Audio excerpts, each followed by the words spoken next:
All right, Kiss Army, welcome to the KissFAQ podcast. Thank you for letting us into your head. I hope we don't do any damage.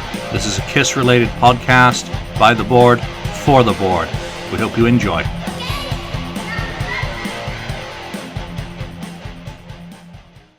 Welcome to episode 49 of the KissFAQ podcast. I'm one of your hosts, Julian Gill, admin on the board. Today, joining me is Ken, 69th Blizzard.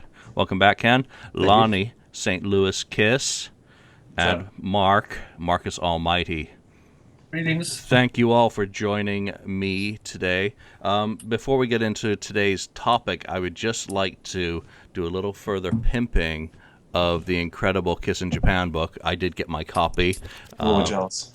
And it is absolutely incredible. So if you're interested in picking up this book, as of yesterday, I believe they said there was less than 70 copies remaining, and they don't want to print any more. So kissinjapan.com, and it's got an email address for the author of the book in Japan. And of course, the book's written in English, and we did a long interview in the last podcast with Alan about the book. So it really, from my flipping through it, it lives up to expectations, and there were some really interesting things in there that even I did not know. So I'm sure everyone else will enjoy it. Mark, yours is in the post, so you should get it very, very soon.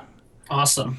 The other piece of news today, which is worth mentioning, is, of course, it's Friday, December the 4th when we tape this, Kiss My Wax, the vinyl collectors group on Facebook, have finally, and congratulations guys, put up their first episode of their podcast. It's a vinyl-centric podcast where Tom Shannon, Jason Herndon, and little Andrew Scambatti talk about collecting Kiss vinyl. So go over to them on Facebook or throw that name, Kiss My Wax, into YouTube to find their debut podcast. I started watching it this morning, and it looked good. It looked like it was going to be fun. So that's one of another podcast joins the Kiss family. So give them a listen. You don't have to do it again if you don't like it, but at least give them a chance.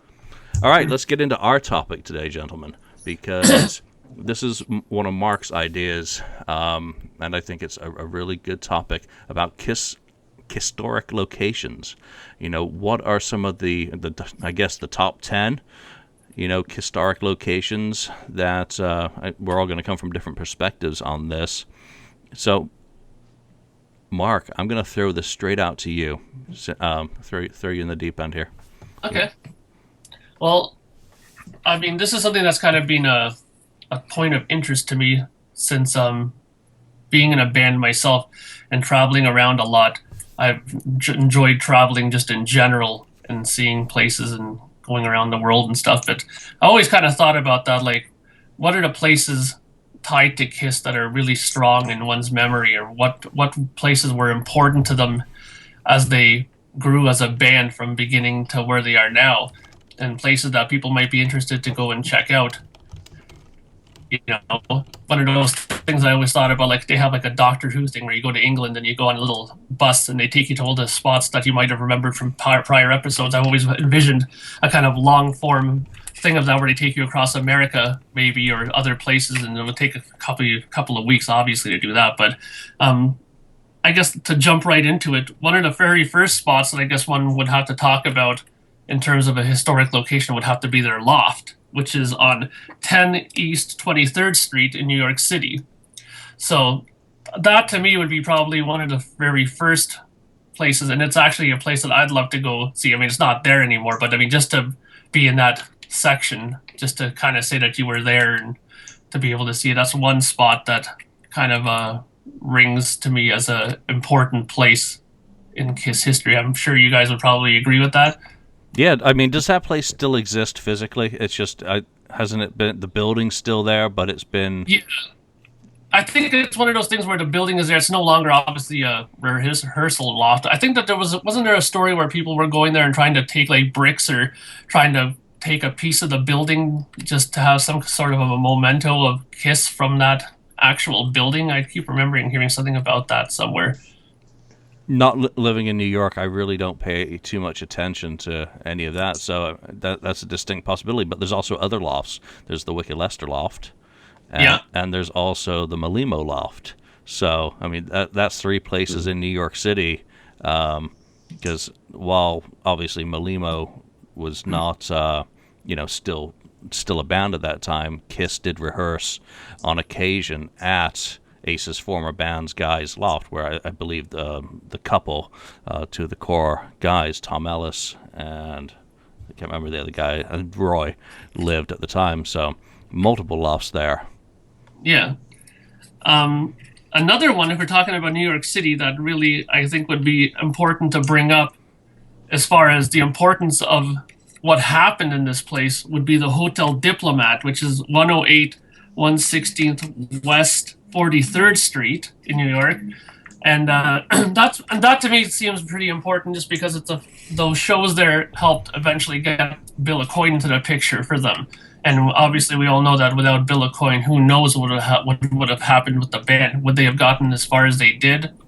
That's, who knows? I mean, if we had a time machine and could change time, maybe we could figure that out. But I guess at this point, I think it's a safe bet to say that without him, there probably wouldn't be as big a Kiss as there is now, right? So I'm guessing that would be another one that we all agree on, I guess. Ken, Absolutely. Lonnie? Yeah, I think so. I think both of those I agree with. Both those on my list. Yeah. Anybody's list, absolutely. Yeah. Okay, so do you want me? They had that documentary. Remember on Kiss My Ass, they had Gene and Paul going back to the loft, Yeah. like going up the stairs, and it's hard to believe that video is 20 years old. You can say, well, it was still in existence in 94, but 94 was 21 years ago. So who knows what kind of shape that building's in. I mean, you out there listening that live in New York, you tell us, is Tenny's 23rd loft still there? Yeah, and that would actually make a really good fan-made documentary. Regardless of the state of some of these places, I mean, get the addresses of the Malima loft, the Leicester loft, the Kiss loft, the Daisy, the Coventry, Hotel Diplomat. None of them exist anymore, or at least of those last three. I don't know about the lofts. What's there? Yeah, what is there? It would be great to be able to look on YouTube and here's a Kiss fan standing in front of some bank and saying, well, this is where the Daisy was, or the Coventry, and maybe in the background, there's a security guard running to tackle them, but I would love to see what is there in those places. And Hotel Diplomat was a really good one to mention. It's not on my list, but it's important. It was like their first real professional organized gigs rather than being like a club band who's just showing up in a bar and playing. There's a big difference between doing that and doing the organization that went into, that's the next step up for a band when you start doing, showcases and inviting people to come and see you when you've only played, 8 or 9 gigs, if that, at that point. So, Hotel Diplomat's really cool. Plus the New York Dolls connection and all that glam scene. So it's important in the bigger picture of music history to me. Lonnie, let's jump into some of your picks here. Some of my picks are more, I think we all have Tenny's 23rd Street on there and things like that. For me, and this was one that I went to in 2007. My brother and I went to Sault Ste. Marie and saw that one-off show up there, and we drove back into Detroit, and we walked around what used to be the remnants of Tiger Stadium. It closed down and abandoned, and just decaying. But it was really cool just to walk around there, not for the baseball history but for the Kiss history too, because obviously that was the site of the first reunion show, and it was a big deal, and talk about an historic location for where the band had its big comeback gig at.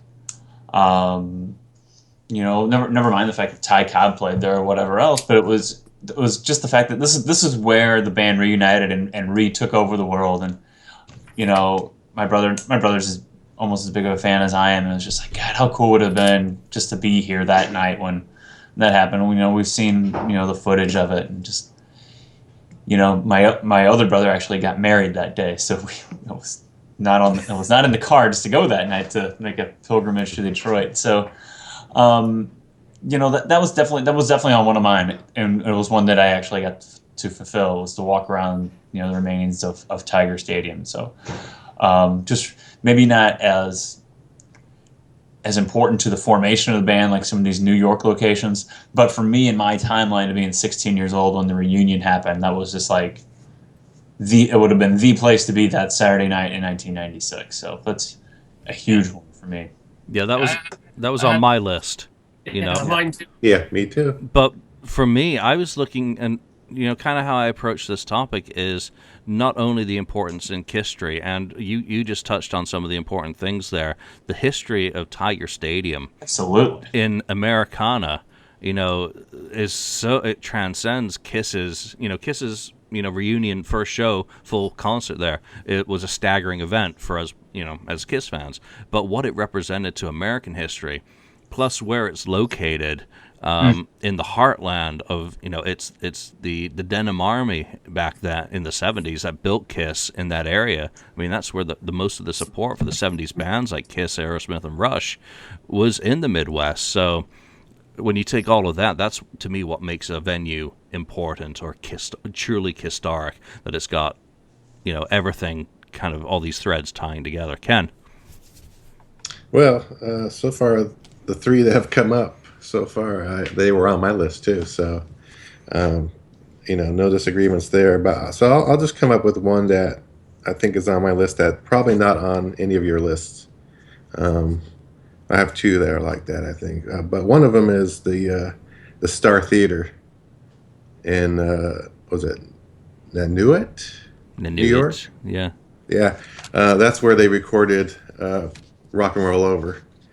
And for me, I'd love to see the theater just to see, where they possibly, put everybody. And I think they had Peter Criss in another, I don't know, up the stairwell or something. They had cameras and things so you could see each other.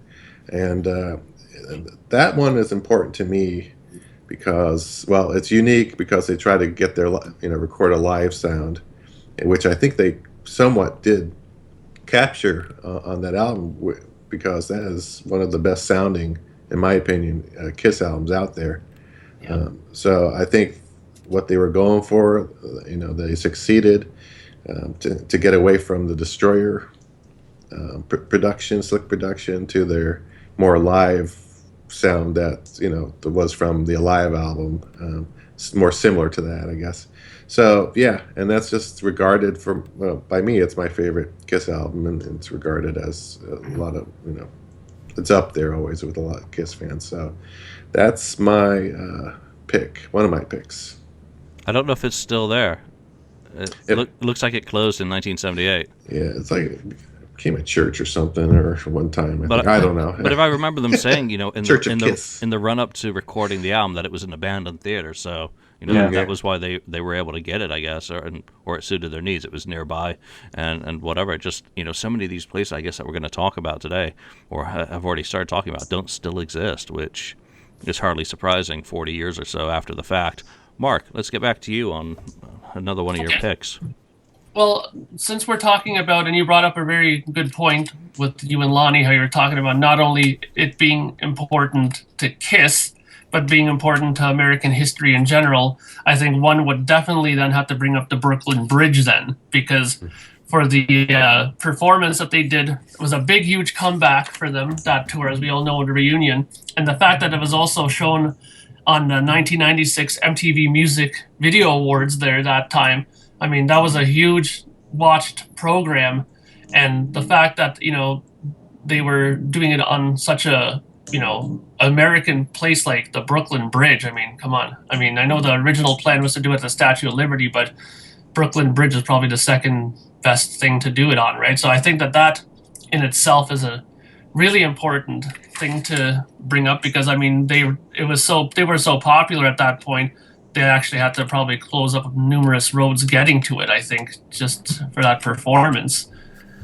So I think that's one that's definitely needs to be brought up, for sure. And one other one I just like to bring up really quickly, and I'll let you guys get to a couple of yours, would be, being the musician that I am, one that I have on my very high priority list for me to go to is I want to go see Electric Lady Studios, which is, as we all know, where Kiss did their demos with Eddie Kramer that helped get them signed, right, to their record contract. And besides the fact of just that alone there, I mean, They also did Dressed to Kill. Peter Criss did his solo record there. They did Dynasty, and they also did me and Julian's favorite unmasked record, Asylum, at Electric Lady.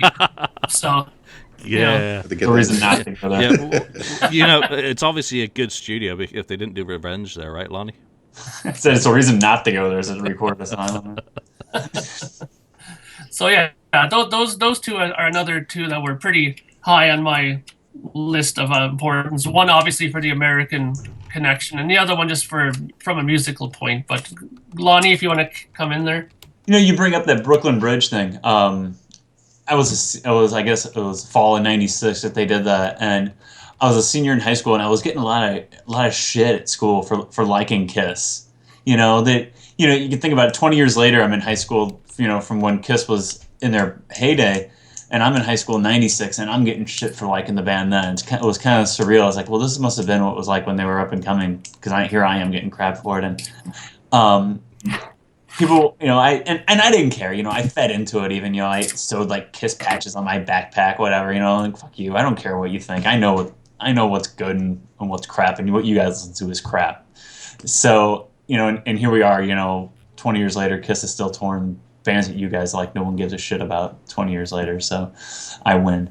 But you think about it, how big they were in '96 too. And we always talk about how big, at least I like to talk about how big they were in '96, that they closed out the MTV Video Music Awards.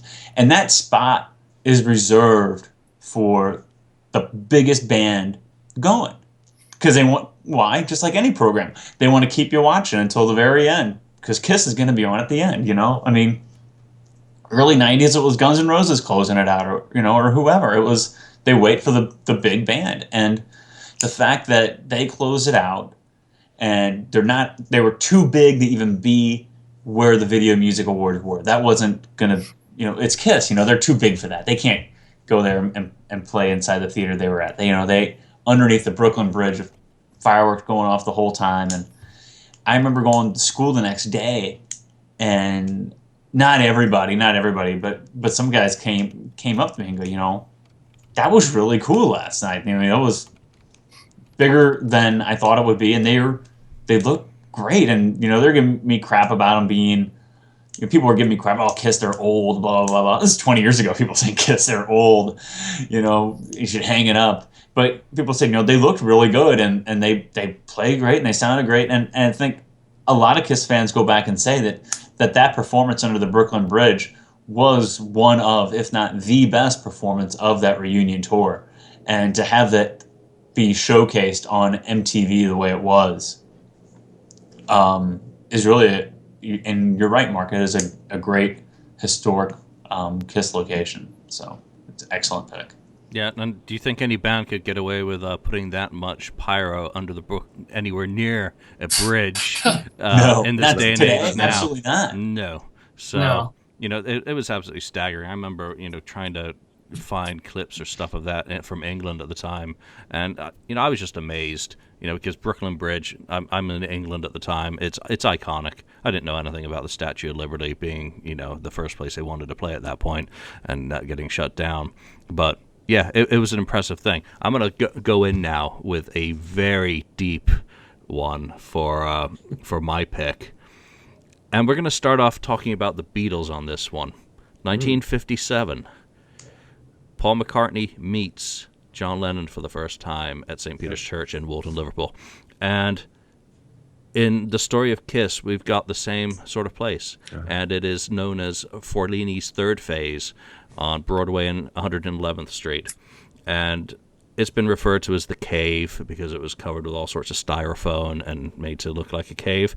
And that is where, according to Marty Cohen, who was a musician who played in bands with both Gene and Paul. He's also in the same position as Stephen Cornell was, except, of course, Stephen's now no longer talked about for obvious reasons.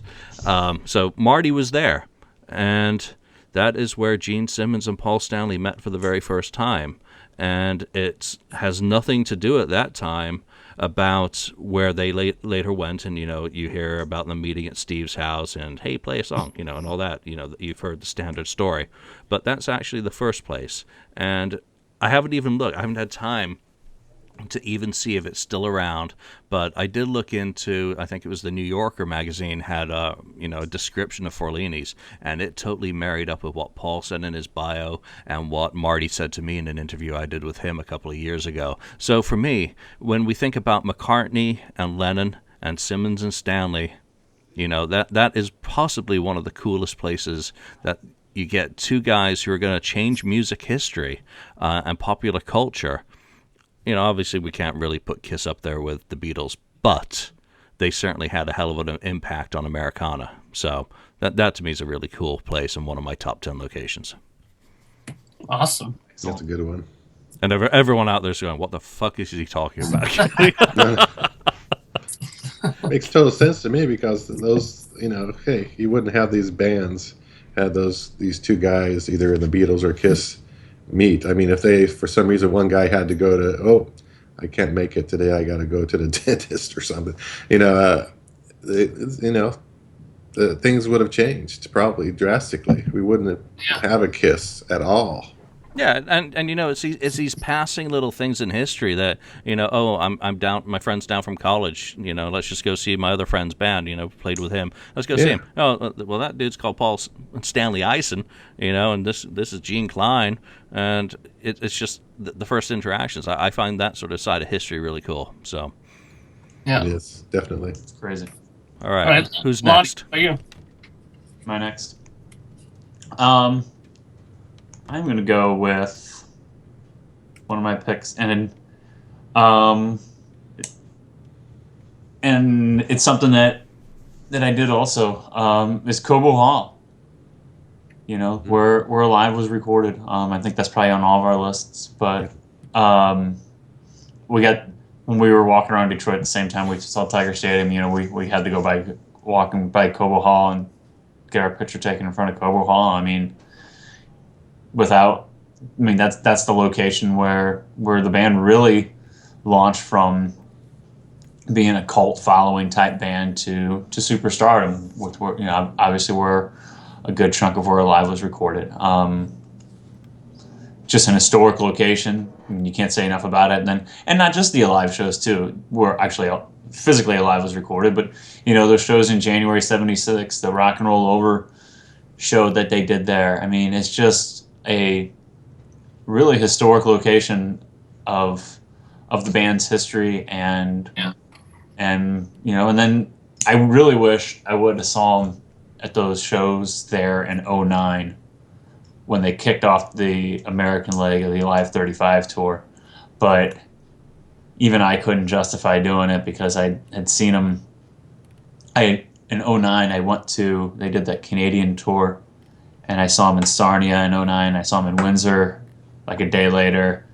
And 2 weeks prior to that, I drove to Milwaukee and saw him. And I'd already seen him 3 times already that year. And I knew I was going to see him more.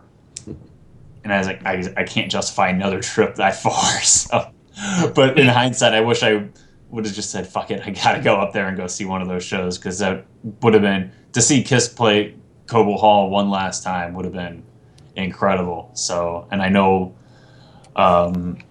Andrew went, I know some other people that went, and they said it was just a surreal experience to see them play in that venue, and then also knowing this is the last time that they're ever going to play in this venue. It had to have been an amazing experience. But I did get to see it from the outside, which was okay. Yeah, they've ripped it down now, haven't they? And it's been redeveloped into something else. Yeah. My biggest regret on that is that it was not the final concert held there. And that sucks. Yeah, Piss played the final Piss, whatever the hell they are. Was the final concert at that venue. But again, it's heartland of America, and it's just so central. And you think of all the videos out of Cobo Hall. Oh, yeah. Yeah, the video history that we've been blessed with as Kiss fans from that venue, and obviously the Alive connection, and it's really the breakout, sellout shows in '75, come from that place. So yeah, and also don't forget the Animalize video was from there too in '84, right? So that was another connection to that, right? Yeah. So how about you, Ken? What's on your list there? Well, let's see. I had Cobo Hall on my list too. So. Yeah, that was on my Swiping them off your list one by one. Yeah. Well, let's see. I'll go to another one. We haven't talked about that's on my list. I have another one, Madison Square Garden, because I think that one is pretty important. Obviously, it's kind of the thing that they were shooting for from the beginning. I think all their dreams were finally realized when they finally played there for the first time. That's what their goal was. That's kind of, I think they finally figured out they really made it. Even though Alive sold well and stuff like that, but playing Madison Square Garden was the ultimate for them. And I know that was the thing that Peter Criss used to say.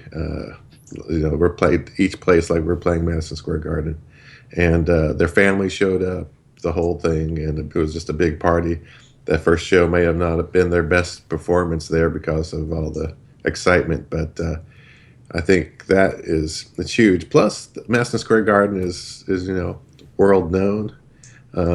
Historically, a lot of things have happened there. With whether it's Ollie, fighting there, or Frank Sinatra playing live, and so on. So many things have happened there, and it's just an institution of New York. But it's the goal that Kiss was shooting for from the beginning. Yet another iconic location that many non-Americans would be able to. Oh yeah, I've heard of that. Definitely. Yeah. So I'll go back to another one of mine, but in order to keep it more so I don't overlap with as many people, I'll try to go for another odd one, or as Julian would say, a deep one here. Here's one that I really wanted to go check out. I don't think that they're actually still in existence now. I think the building is still there, but the address is 8255 Sunset Boulevard, Los Angeles. That would be Casablanca Records office. So that's one place I think that's important, obviously, for Kiss, because you had the masterminds in that building working on Kiss and their career. Bogart, Larry Harris. All those people that we've thought about and talked about, and that you brought up in your book through in the solo album book. A lot of them were in there working at that time, and what can you say about that place? There's been so many crazy stories in that building. Could you imagine working in that building during Kiss's heyday? From the stories that I've heard, and I'm sure we've all read them about, getting a Mercedes and, having a guy coming to your office and taking your cocaine order every single week. It must have been complete craziness working at that place. But, the results kind of show for themselves. Kiss was the biggest band for quite a while there at the one point. So they must have known what they were doing. And it's also important to note that when I was doing my research in this, I was reading that they said a lot of people have mentioned that there's a lot of Kiss fan pictures around that building, that there's been a lot of billboard shots from there. Like back in the day, I guess a lot of Kiss fans have pictures from that building. So, even back then, people kind of recognized the importance of that building in Kiss history. So. Mm-hmm.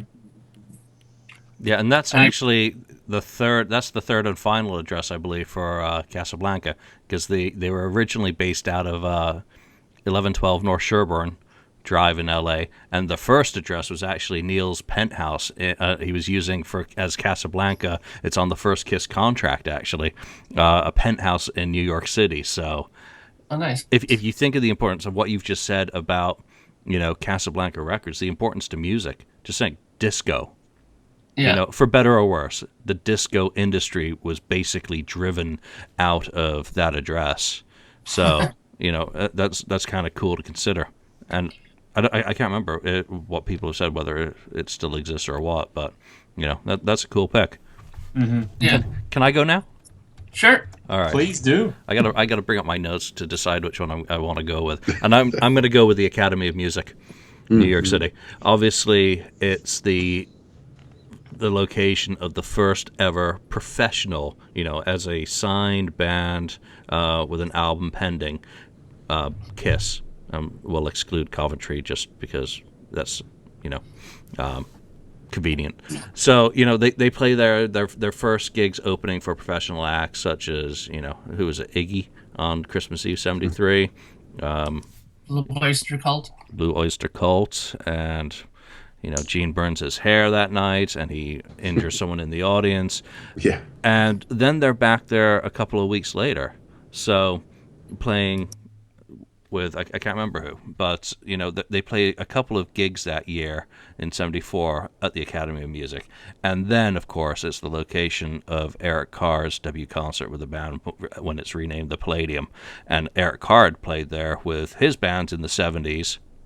Okay, so the Palladium is it's just one of those cool locations.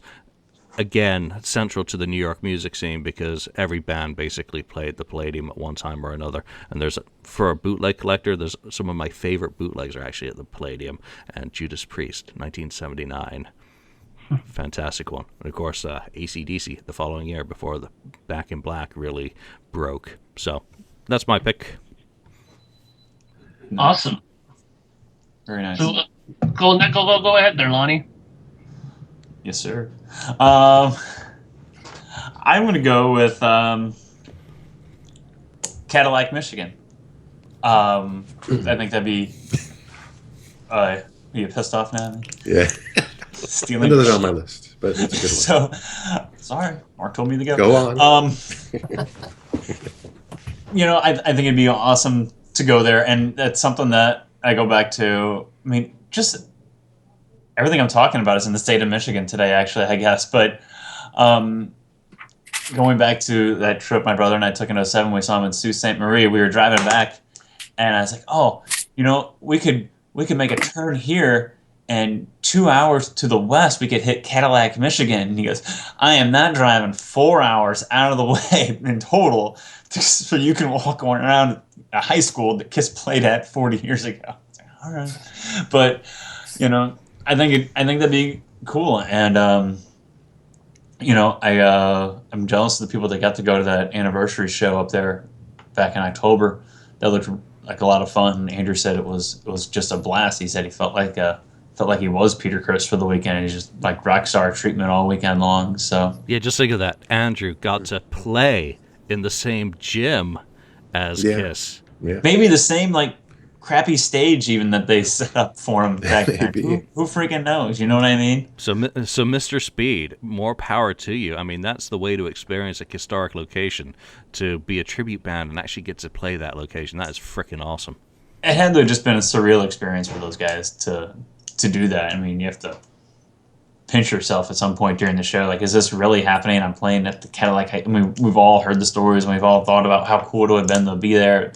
And there they are, playing basically as Kiss to the current to the town, to the current high school students. I mean, it's crazy. But even before that, I don't know, I just thought it'd be cool to go there and walk around the high school, and walk around the football field, and see this is where the helicopter must have landed on the football field, and how crazy. Walk down Main Street, where the parade took place. How crazy that must have been in '75 to see that unfold, and to see this band that was skyrocketing in popularity at the time come to your hometown in basically the middle of nowhere, Michigan, and make it their home for the weekend. So yeah.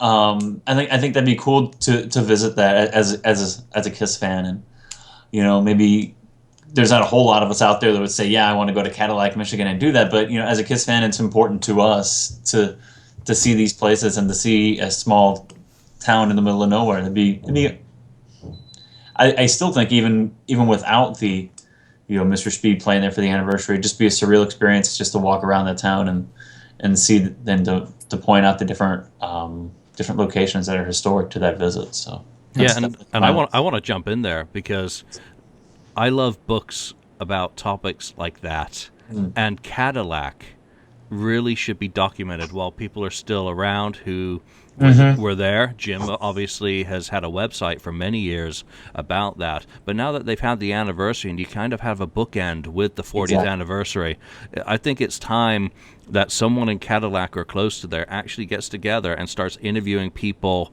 who are still with us, to get those stories preserved and to collect as many. There must be photographs that the kids took. There's still got to be photographs that aren't published. There's so much history there, and you know what? There are Kiss fans who would love to give you money for that effort. You're recording what is an interesting part of popular culture history in America. Obviously, there's going to be a lot of people not interested in it, but if you think of this Kiss in Japan book, Cadillac, Kiss in Cadillac, someone do a book. Someone help them do a book.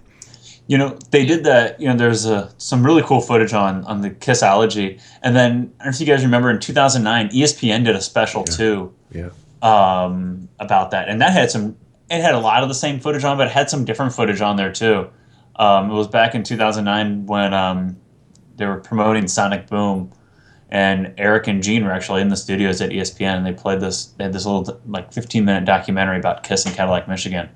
It was really cool. They had some really cool footage on there. You guys, I don't know if it's on. I have it saved on my DVR. I'm sure you can probably find it on YouTube or something if you look hard enough, or ESPN's website if you look hard enough. But it's some really cool footage on there too. So and I'm watching that and I'm like, well, that wasn't on Kissology. Where are they getting some of this footage from? So there's more stuff out there. And Julian is right. Well, while everyone, or hopefully most everyone, is still with us that was a participant back then, whether there be a player or a coach or whoever, it'd be a great thing to document, and more of since that anniversary is taking place, to have a bookend on it and say just kind of wrap it up real nice and it'd be cool. I mean, I think the four of us would buy it, and our 12 listeners would go out and buy it too. Well, I think another important thing to bring up is that Cadillac represents, I think, what they were doing right back then. I think if any band that's starting out wants to take a chapter out of Kiss's book, take a good look at Cadillac, because at that point they were playing a town in the middle of nowhere. I mean, compared to a Detroit or something, Cadillac is a small town, but they approached it just as important as a big town, and that's the reason why people connected with them and why they got so big, because they took the B cities just as important as the A cities, and that is how you build a big following, is doing stuff like that. I mean, that's why even a lot of bands today, I think, are being foolish if they ignore smaller markets and strictly want to play the big ones for the sake of growing your fan base. If you want to grow your fan base, go to some of the smaller ones. They're more desperate for music. They're hungrier for live acts. So go there. You'll pick up a lot more people. You'll probably sell more merch because they want to remember the event. So I think Cadillac is a good representation of what they did correct back then. Yeah, you get the loyalty out of the grassroots because you respected them by coming to their town. So, Ken, you're up. Yeah. Well, of course, Cadillac was on my list. Another great choice. Lonnie? You're running out of options here. I'm running out of options. No, I still got some here. Another one on my list is the, I don't have the address, but it's the corner where they took the Just to Kill. Oh, yeah. Album cover photo. 23rd and 8th. That's it. Okay. So that one is just, I guess you see a lot of fans wanting to go visit that location or get their picture taken there. I guess I would want to do that, if I was in that particular location. I went to New York one time, but I didn't have a chance to go there. But that would have been a good one for me, to see, just to go there and say, oh, this is where they took that, the Dress to Kill album cover. Was it Bob Gruen or who took that one? I think remember. So, yeah. Was it? So, that's another big one. And maybe I'll throw another one in real quick, too, because I was talking about when I was visiting there. So no one steals it? Before someone steals it. I don't think so. I don't think he was going to steal it, but then another one, this is a quick one, the Empire State Building. Damn it. Where they, kidding. Where they took I had the poster of them on the top of the Empire State Building, overlooking it, and that was a great one there. And then just the significance of that that building itself in history. Plus, another important thing, I visited there too, so I was up there around where they took the shot at the top, and then also another significance, at least personally for me, is my father worked in that building for a short period of time after the war, World War II. So he was in there. He worked in a floor that was right above or below where a B-25 once crashed into the side of the building. I mean, he said he could see where they fixed it. So it was shortly after they fixed it, and he was working right there, and he could see where where this guy got stuck in the side. So that's kind of significant for me. I was able to see, KISS was, and my dad worked there. He traveled, was in that building when he was younger, and it's just a cool building too. It's just so iconic, like KISS. It's iconic. I think it's also important to make note too, just strictly from a photography point of view, that a lot of people used to think, and it was written in the book, that people thought that was a backdrop for the longest time, that the actual skyline there, that he did such a great job of that picture. A lot of people for a long time didn't believe it was an actual New York City's backdrop there, and that just goes to show how great a photographer he was to be able to take that picture like that, right? Yep. That was Barry Levine, wasn't it, for that one? Yes. Yeah. Yeah, I think I had it in that book, his book. Yeah. More shots, right? So yeah. So I'll go ahead with another one, and I'm going to pick another, I guess, odd one to me. Maybe not to Julian, because it seems that the ones that I pick, he seems to kind of have a clue to them. But I'm going to go with KYW TV Studio, 5th and Market Street, Philadelphia, the home of the Mike Douglas Show. Yeah. So I'm gonna say that one because it was KISS's first national television appearance. So I would say that is pretty important for any band. If you're gonna want to make it in this business, television, as they've proven to us, is a very important media to tackle and to get onto.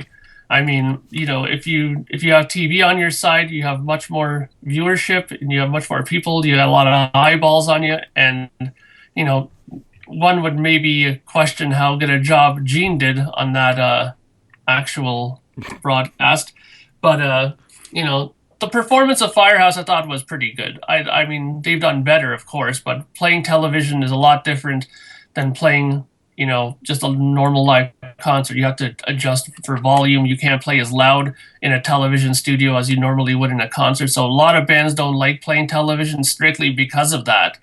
I remember, just on a little side note, that when Metallica was talking about playing, I think, one of those Grammy Awards, that they hated it because they were always telling them, turn it down. And they're like, what the hell, man? We play this loud. What are you telling us to turn down for? And they were saying, well, for television, they need a certain volume for this and that. So a lot of bands don't like to play television, and but I guess KISS at that point, they probably would have played on the volume if they knew that they can get on television, because I mean, it was pretty important for them back then.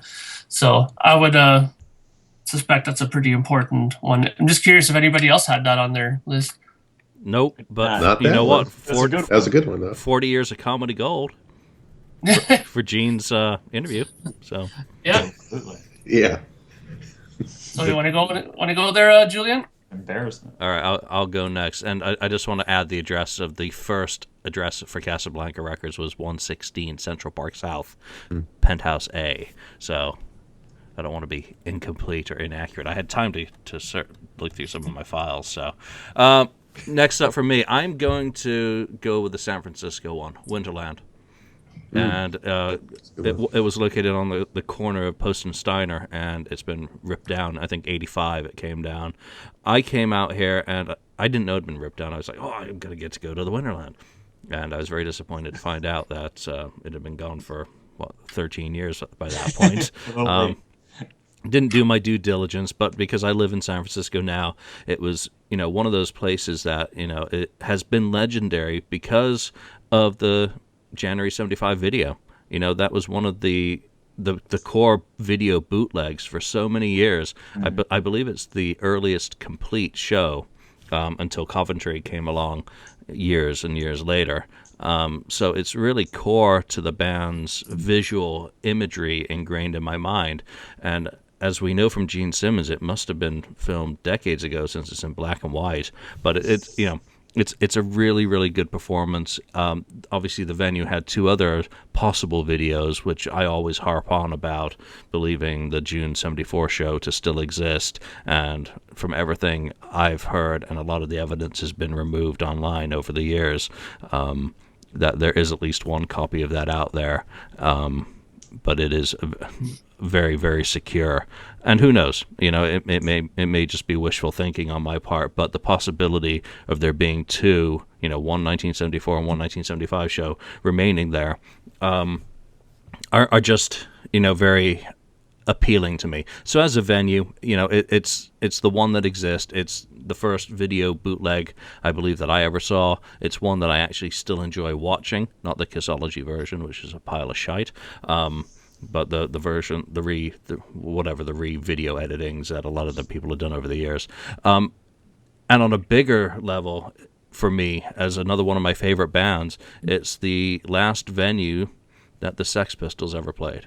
And I am a big Sex Pistols fan, so from that perspective, it has some nice crossover appeal to me. Awesome. That's a really That's a good one. Really good pick there, because Winterland is probably one of my favorite bootleg shows that I've seen. I remember when the very first time I got it, when I went to one of those Kiss Expos here in Toronto, that was one of the ones that I grabbed, and I remember just constantly watching that one. I just loved it. I thought it was one of their better performances, and I don't know, just there's something about that show that really connected with me. It was really cool. Maybe the fact that it was black and white maybe added to it, I guess, maybe. Who knows, right? But I thought it was a really great show. I guess a lot of us here would agree with that, right? Yeah, and first seeing that footage on Kiss Exposed, it just blew my mind. I hadn't seen I think the video leaked as a result of Kiss Exposed, but I'm not sure of the details on that. Would love to find out about that side of it.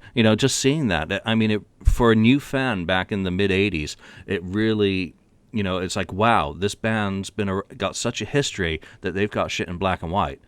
To my 1985 mind, or 87, seeing it on Exposed, really kind of blew me away. That made me think about Kiss as something bigger, with a grander history, just because there was black and white video. So it's kind of weird from a psychological point of view.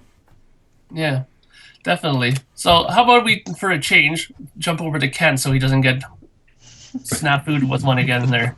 Oh, I won't get snafu'd with this one because I think we hit everything on my list except one, and this one is personal. It's the Cow Palace, San Francisco Bay Area, the venue, and that's where I first saw Kiss in 1979 on a Dynasty tour. So that was the one. That's kind of a big deal. I've seen several concerts there since that was the first time I was at the Cow Palace, but the first time Kiss, and then I saw Kiss. I think they came back there at least one more time there, and I saw them there at least one more time after that. It could have been there twice, but I think there was just one more time I saw them there, and but that was just an experience for me to see them finally live. They're there on stage in front of me. It's like, oh, this is the real thing. I'm not just dreaming about it, looking at pictures and listening to albums at home in my room. So it was just a mind-blowing experience, and it's just something I'll never forget. And so that's important to me. Was that where you saw the Creatures tour?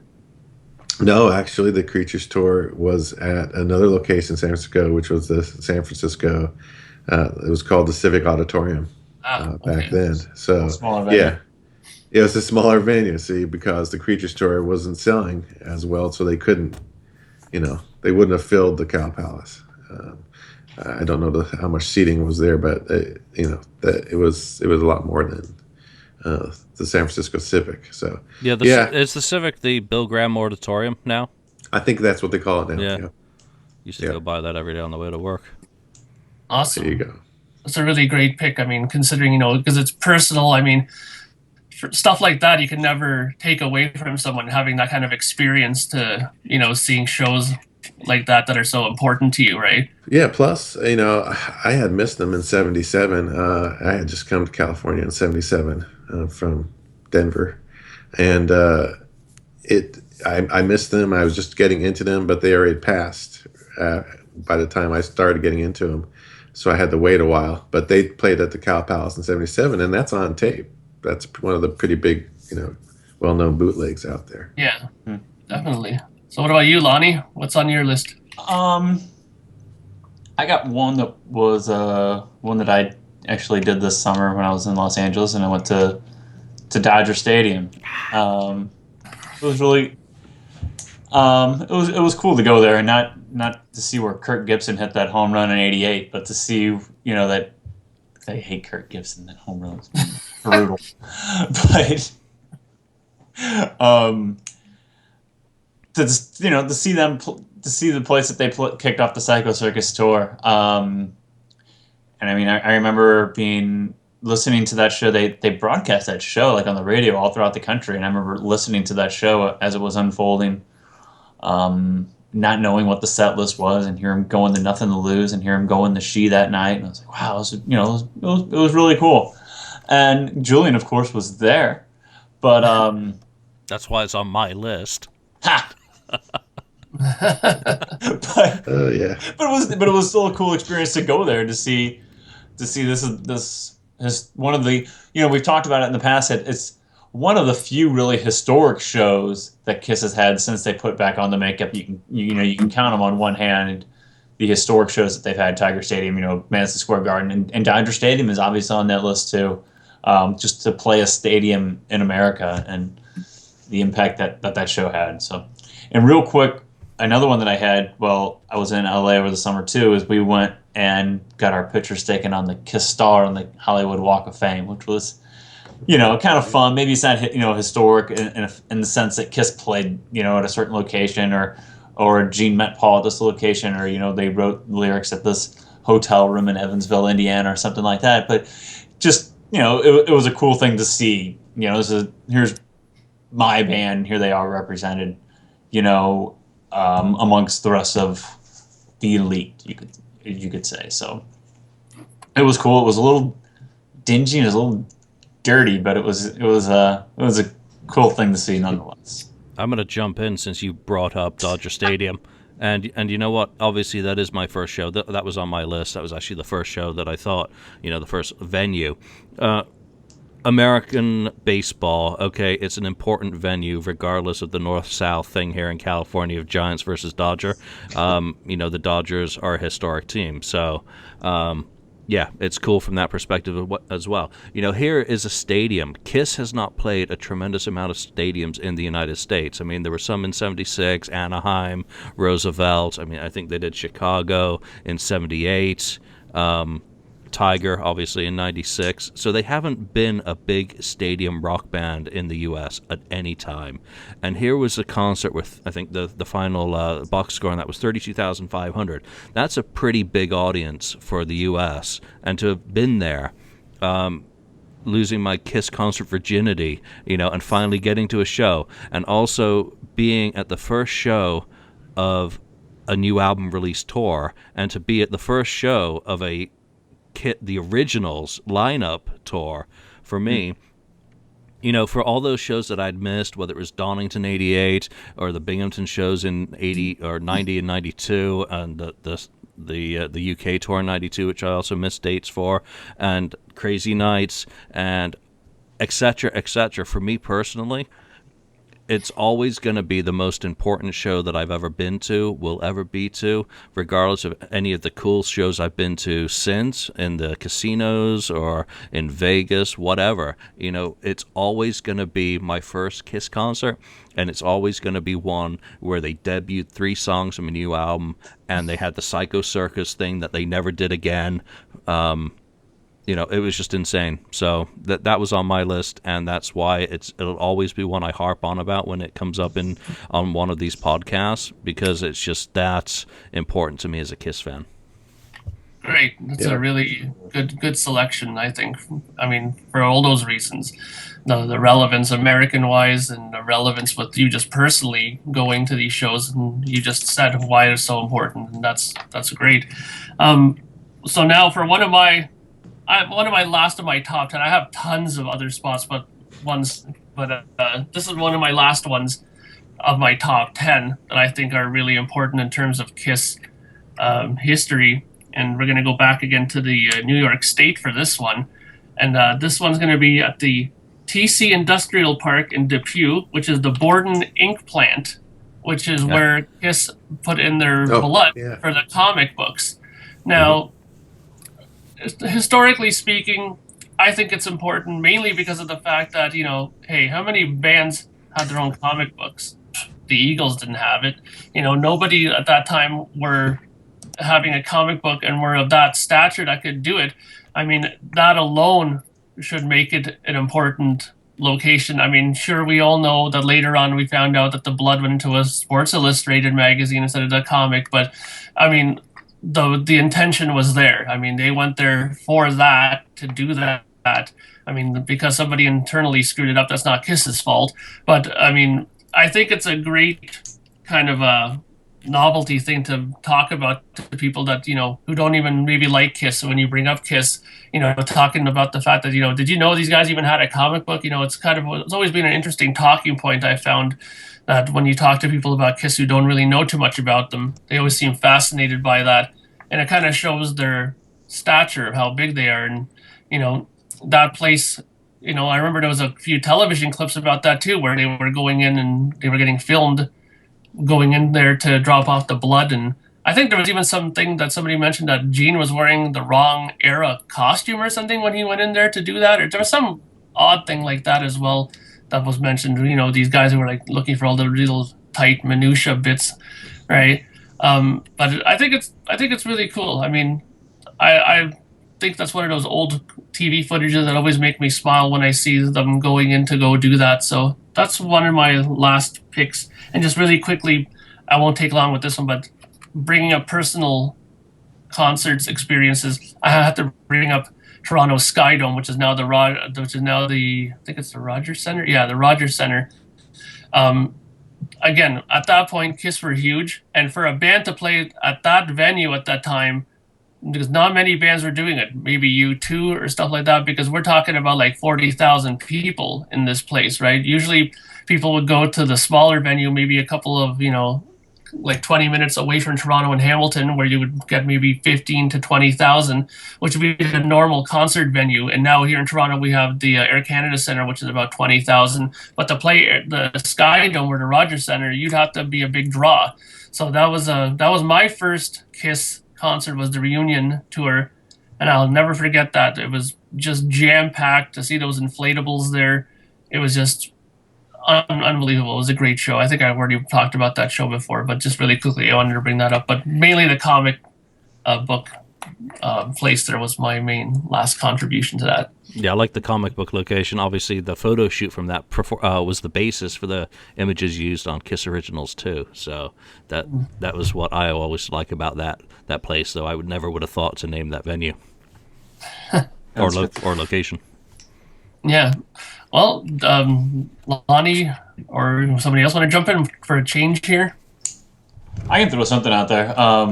You guys are talking about more personal stuff, and you guys have probably seen the footage of Kiss playing St. Louis in '74, that outdoor kite festival, and you see those images of just looks like almost like a Woodstock with just massive amount of people, and that park is in St. Louis City, and it's actually square footage wise, it's actually bigger than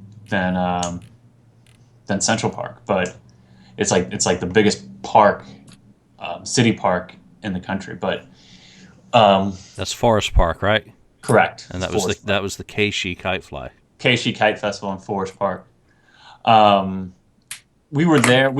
and it's the same place where like the zoo is and the art museum and a whole bunch of things like that here. But we went there. My wife and I went there in September. They have like this hot air balloon thing down there, and we were at this part in the park, and I was like, I think this flat area right here must have been where it's a big wide open area. It's like this must have been where the stage was and where that happened at. And I was like that's really cool, because you see pictures like that all the time of that show, them playing in the daylight, in those early primitive costumes. So it's a really cool sight right here that I didn't even think about until I was actually physically there one day. It's like, there's probably Kiss fans out there that say like, I'd like to go there one day just to see that big area. I'm like, it's 20 minutes from my house. It's,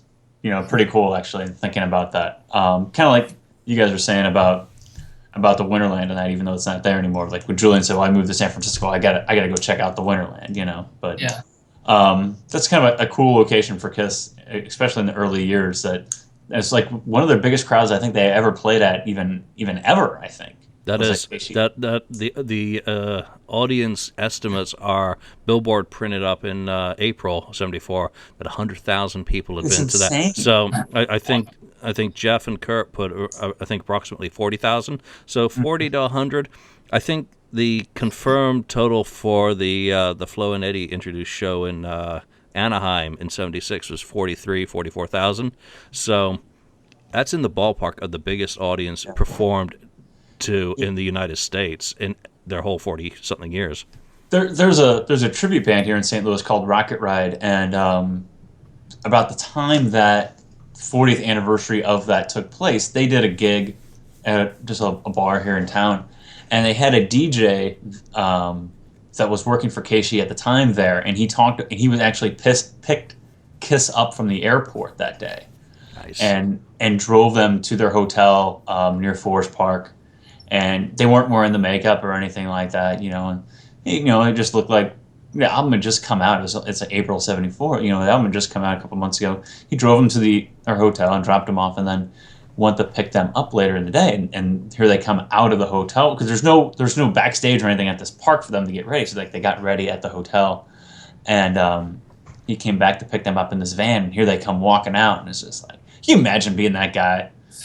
Drove Kiss to Forest Park where they played in front of 100,000 people. But, it's just a cool event. It's just a cool location that, And that's one of the coolest set of early Kiss pictures is from that gig. Oh, absolutely. Them in the daylight. Yeah, with the back line looking like it's about to collapse off the back of the stage. Exactly. I mean, I think JR's there holding on to it, so it appears like he's holding it up. Whether or not he's just leaning against it is not really relevant, and them coming down the stairs behind it. And, Yeah. The story that in the original Kiss Crew book, they tell a story about almost refusing to play because of the generators and all that. Yeah, he talked about that too. That DJ talked about that too. That they weren't gonna play, and at the very last minute they went on. What a surreal experience that must have been to see them up there. And then if you're in the audience, even, you probably didn't even know who they were, because it's April '74. You probably didn't even know who they were. And we talk about Tiger Stadium, how everybody says that, oh yeah, I was at Tiger Stadium. You walk around St. Louis, you talk to some like Kiss fans from back in the day, everyone was at that gig if you ask them. I'm sure. I mean, So there's 100,000 people, but everyone wasn't. So 100,000 people. Didn't anyone have a fucking tape recorder? Yeah, that's what I always say. That's exactly what I always say. Well, I was there. Well, why didn't you tape it? Oh. Yeah, because tape recorders are like this big and weighed 80 pounds in 1974. No kidding. All right, who's gonna go next? Who else has one? Ken? I'll just go to one real quick, or two. It's just very quick ones here, and they're personal ones again, but they have a significance. One is the Stone in San Francisco, the club. I was waiting for that one. Yeah, that one is where that was Eric Singer's first performance with Kiss live, and I was there at that show. So I was lucky enough to see that, and that was one of the best shows I've ever seen. It was just in the club. There's no fireworks, nothing else going on. It was just fantastic, and it's on. You can find that out there You can listen to it. What did you think of Eric the first time you saw him live? Since you were like one of the first people to actually see Eric play live. I thought it was great. Really? Fantastic. Obviously, just gave new energy. Kind of the same way Eric Carr gave new energy after Peter Criss. I don't know what it is when you get a new drummer.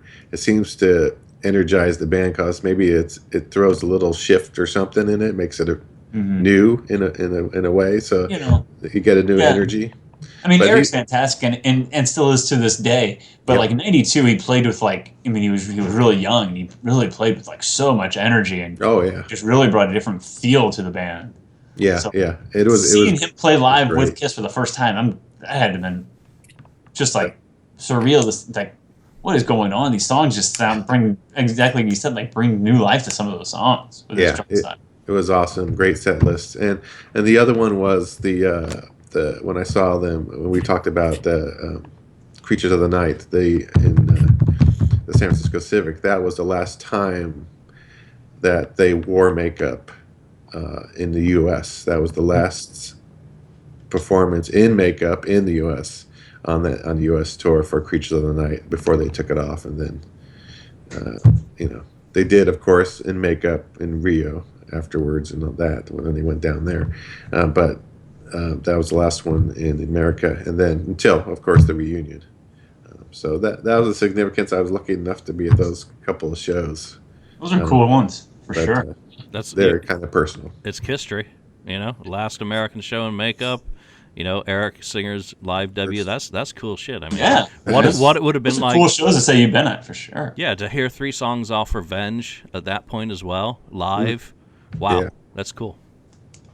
Yeah, that's a really great pick there. I mean, those kind of things are, people only wish for that kind of stuff. I mean, Julian was saying earlier about how he got to see his first show there, at the Dodger Stadium there, and now you got to see Eric Singer's first performance there. Like, those kind of shows are great, and a lot of people don't get that chance to be there for those kind of things. So it makes it double more special, I would think, right? So, I mean, Julian, you have a last one there? Yeah, mine's going to be the what could have been, should have been, but wasn't, and that is Broome County Veterans Memorial Arena. And I was living in Binghamton in '84, and I wasn't a Kiss fan, unfortunately, and Mark St. John played at that freaking show, and I knew guys who were going to see Kiss, and didn't register with me. I was a Def Leppard fan at that time, I think, or Duran Duran, God knows what. But I wasn't a Kiss fan, and I could have seen Mark St. John play his final show with Kiss. And again, it's a personal connection, just because I lived in Binghamton at the time that Mark St. John played one of the 2.5 shows that he played with the band at that venue, regardless of not being a Kiss fan at the time. Obviously I became a Kiss fan soon afterwards. It's just, why didn't anyone say we're going to go see Kiss? I mean, my mom probably wouldn't have let me, so it wouldn't have mattered. Would have been a moot point. But to have lived there where something really KISStoric did take place, that's pretty cool. And that's the guy who played, I believe, the fewest number of shows with the band as a member. He was out faster than you could say Love Gun. Replaced by Bruce. So I'm glad that there's a recording from that show. I only went to that venue once, and that was to see David Lee Roth with Tesla opening, and that was my first ever rock concert, and that was January '86 or '87, I can't remember. But a cool venue, small. I think it only holds 6,000, so it's a bit of a common for that size city. So that's one of my last picks. Cool. I mean, I think as we're approaching the wrap up, I think one thing that's kind of interesting to just bring up with the discussion that we had here is everything that we spoke of here was pretty much North American based. I mean, I think one place that should be brought up before we just wrap this up is Budokan in Japan. Yeah. Because I think that's been one of the spots that when they went over there was big hoopla. They made a big hoopla of it in the press back here, even about them playing there, and all the sold out shows they did there, and all the pictures that we saw. I mean, just Kiss going to you can even just say Japan in general is a historic place for Kiss, right? But I mean, Budokan in itself being where they had even that televised show that we got there, I think that needs to be brought up because it's definitely a very important part of KISS history. Yeah, they talk about the beating the Beatles record for sold out shows there the first time out. So it's very important for them, and all the great pictures that were taken there. You can see in those Music Life magazines are just fantastic. It's the Japan thing is so cool. Even the records that they release, their records and CDs are cool in their own way, which it's just so cool. Extra stuff to latch onto. Yeah, and the history of Budokan, I mean, Budokan was on my list here. I mean, it's not just like the 78 and 77 shows there. You go through to 88 and the stunning videos that we get from that era, right through to 2015. What did they do at the beginning of this year with the girls and Samurai Sun? They did the first and only performance of that song with the girls on stage with the giant Japanese drums and all that stuff. So it's a very special... They do that at Tokyo Dome. Was that Tokyo Dome? Yes, sir. Okay, thank you for the correction, but whatever. That wasn't your point anyway. No, it's just how important that venue has been to KISS throughout the years. And Tokyo Dome, thank you for correcting me on that, because I was completely... it's in Japan, same place. Yeah. Well, Japan is, like we said, you could just include Japan in general as an important place for KISS, right? So brought by KISS in Japan. Yes, that's another good way to segue that. I was just thinking about something really quickly before we sign off. Stone Temple Pilots, didn't they open for KISS in something later on? They were supposed to open Tiger Stadium. Yeah, because I just thought of that because, as we all heard, Scott Weiland passed away, right? Yep. So I was just... I just, for some reason, was thinking about Stone Temple Pilots. I wasn't sure. I think that they were supposed to open, like you said, for Tiger Stadium, right? But he got arrested or had some issues. I don't know, was that the drugs at ongoing that time? But yeah. Yeah, replaced by Alice in Chains for those first few shows, which, of course, Lane Staley also went the same way as well, we don't know why Scott passed, but, We can guess, right? Yeah, doesn't matter. He's got children, he's got family, he's got fans. So right. Sad. The reasons why he's passed don't really matter. That he's leaving a gap for people who he meant a lot to is more sad than the reasons why he whatever. If he had a drug issue, that those things are hard to deal with. It's not all personal choice, as Ace will remind everyone. So I've seen a lot of judgmental shit on the boards today about him dying. And again, it comes back to he's got family, he's got children, he's got people who care about him, and he provided music and entertainment to a lot of people. Whatever his decisions or his inabilities to conquer things, that's all personal shit. Someone lost a father. Yeah. You know what? Everybody has demons. Not everybody has, maybe not to the extent of Scott, but everybody has things that maybe they shouldn't have done in their lives, or maybe they cheated death at one point or another. Maybe they drove home drunk once and they shouldn't have drove home drunk. To point fingers at him because of this is totally uncalled for. And like you said, he has family, he has children. It's a sad thing. It's not a time to be pointing fingers at him. Let him rest in peace. Exactly. It's ridiculous. All right, that was it's my rant for the day since Andrew's not here. All right, so Mark, I'm going to take control back from you and wrap this show up.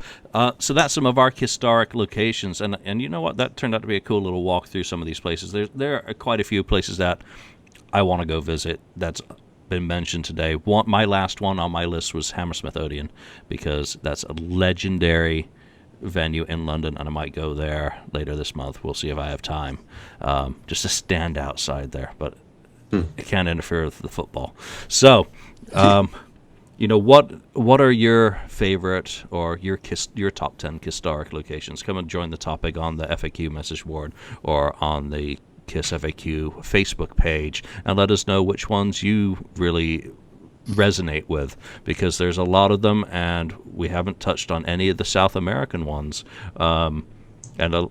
We barely scraped the barrel for Europe, so everyone's perspective will be governed by when they became fans, where they live. So chime in on the topic. So that's the episode. So from Ken, from Lonnie, and myself, thank you, and Mark. Yes. Sorry. Thank you for joining us today. We appreciate your time and we appreciate your feedback. So we'll see you next time. Thank you. Thanks. Thank you for spending time listening to the KissFAQ podcast today. All sales are final. There are no refunds. If you like, look us up on Facebook or come over to the KissFAQ message board and discuss the topic we broadcast today. We hope to see you again.